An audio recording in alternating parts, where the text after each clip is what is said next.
ಇನ್ನು ಯತ್ನಾಳ್ ವಿರುದ್ಧ ಮಾಜಿ ಸಚಿವ ಬಿಸಿ ಪಾಟೀಲ್ ಕೂಡ ಆಕ್ರೋಶವನ್ನು ವ್ಯಕ್ತಪಡಿಸ್ತಾ ಇದ್ದಾರೆ. ಯತ್ನಾಳ್ ಕಾಂಗ್ರೆಸ್ ವಿರುದ್ಧ ಅಟ್ಯಾಕ್ ಮಾಡಬೇಕು, ಆದರೆ ಕಾಂಗ್ರೆಸ್ ವಿರುದ್ಧ ಅಟ್ಯಾಕ್ ಮಾಡಿದರೆ ಪಬ್ಲಿಸಿಟಿ ಸಿಗಲ್ಲ ಅಂತ ಯಡಿಯೂರಪ್ಪ ಹಾಗೂ ವಿಜಯೇಂದ್ರನ್ನ ಬೈತಾ ಇದ್ದಾರೆ. ಇಬ್ಬರನ್ನು ಕೂಡ ತೆಗಳೋದು ಲೀಡರ್ಶಿಪ್ ಅಲ್ಲ ಅಂತ ಕುಟುಕ್ತಾ ಇದ್ದಾರೆ.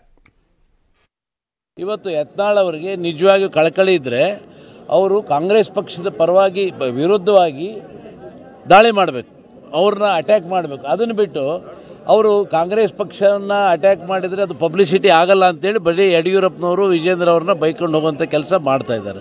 ಅದು ಸರಿಯಲ್ಲ. ಇದು ಕಾರ್ಯಕರ್ತರಲ್ಲಿ ಭಾಳ ದೊಡ್ಡ ಗೊಂದಲ ಸೃಷ್ಟಿಯಾಗಿದೆ. ಏನಪ್ಪ ಇವ್ರಿಗೆ ಹೇಳೋರು ಕೇಳೋರು ಯಾರೂ ಇಲ್ವಾ? ಭಾರತೀಯ ಜನತಾ ಪಕ್ಷದಲ್ಲಿ ಕೆಲವು ದುಷ್ಟಶಕ್ತಿಗಳು ನಮಗೆ ಆಂತರಿಕವಾಗಿ ಬಾಹ್ಯವಾಗಿ ಕಾಡ್ತಾ ಇದ್ದಾವೆ.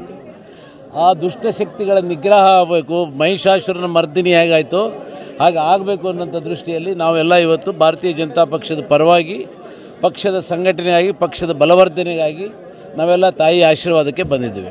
ಮಹಿಷನ ಮರ್ದನ ಆಗುತ್ತೆ ಅಂತೀರಾ? ಖಂಡಿತ ಆಗುತ್ತೆ. ತಾಯಿ ಆಶೀರ್ವಾದ ಮಾಡಿದರೆ ಆಗದೇ ಇರೋದು ಯಾವುದಿದೆ ಇವತ್ತು? ಅದು ಉದಾಹರಣೆನೇ ಇದೆ ಮೈಸೂರಲ್ಲಿ. ಯತ್ನಾಳ್ ಒಂದೇ ಪ್ರಶ್ನೆ ಅಲ್ಲ, ಇಲ್ಲಿ ನಾವು ಹೇಳಿದ್ವಿ ಆಂತರಿಕ ಬಾಹ್ಯ ಎರಡು ದುಷ್ಟಶಕ್ತಿಗಳು ಇದ್ದಾವೆ ನಮ್ಮಲ್ಲಿ. ಅಂದರೆ ಉಳಿದವ್ರು ಹೆಂಗೆ ಲೀಡರ್ ವಿತೌಟ್ ಫಾಲೋಯರ್. ಈಗ ಅವರು ಲೀಡರ್ ವಿತೌಟ್ ಫಾಲೋಯರ್. ಲೀಡರ್ ಯಾವಾಗ ಆಗ್ತಾನೆ ಅಂದರೆ ಫಾಲೋಯರ್ಸ್ ಇದ್ದಾಗ. ಈಗ ಅವರು ಬೀದರ್ ಜಿಲ್ಲೆಯಿಂದ ಪ್ರಾರಂಭ ಮಾಡಿದ್ದಾರೆ. ಅವ್ರ ಹಿಂದೆ ಯಾವ ಫಾಲೋಯರ್ಸು ಇಲ್ಲ. ಭಾರತೀಯ ಜನತಾ ಪಕ್ಷದ ಯಾವ ಕಾರ್ಯಕರ್ತರಾಗಲಿ, ಅಧ್ಯಕ್ಷರುಗಳಾಗಲಿ, ಮಾಜಿ ಶಾಸಕರುಗಳಾಗಲಿ ಯಾರೂ ಇಲ್ಲ. ಅಂದರೆ ಏಕಾಂಗಿಯಾಗಿ ತಾನೇ ಸ್ವಯಂಕೃತ ಲೀಡ್ರ್ ಅಂತ ಹೇಳ್ಕೊಂಡು ಹೋದರೆ ಲೀಡ್ರ್ ಆಗೋದಿಲ್ಲ. ಇನ್ನೊಬ್ಬರು ಬೈಯೋದೇ ಲೀಡರ್ಶಿಪ್ ಅಲ್ಲ. ಯಾವಾಗಲೂ ಇನ್ನೊಬ್ಬರು ಬೈಯೋದು, ಇನ್ನೊಬ್ಬರು ತೆಗಳೋದು. ಪಕ್ಷಕ್ಕಿಂತ ದೊಡ್ಡವರು ಯಾರೂ ಅಲ್ಲ. ವ್ಯಕ್ತಿ ದೊಡ್ಡದಲ್ಲ, ಪಕ್ಷ ದೊಡ್ಡದಿದೆ. ಭಾರತೀಯ ಜನತಾ ಪಕ್ಷ ಇಡೀ ಜಗತ್ತಿನಲ್ಲಿ ಅತ್ಯಂತ ದೊಡ್ಡ ಸದಸ್ಯರನ್ನ ಹೊಂದಂಥ ಪಕ್ಷ, ಭಾಳ ಬಲಿಷ್ಠವಾದಂಥ ಪಕ್ಷ. ಕಾಯ್ದು ನೋಡ್ತಾ ಇದ್ದಾರೆ. ಇದು ಹೊರಗಿನವರ ಯುದ್ಧ ಆದರೆ ಒಂದೇ ಸರಿ ಶತ್ರುಗಳನ್ನು ಕತ್ತರಿಸಿ ಹಾಕಿಬಿಡ್ಬೋದು.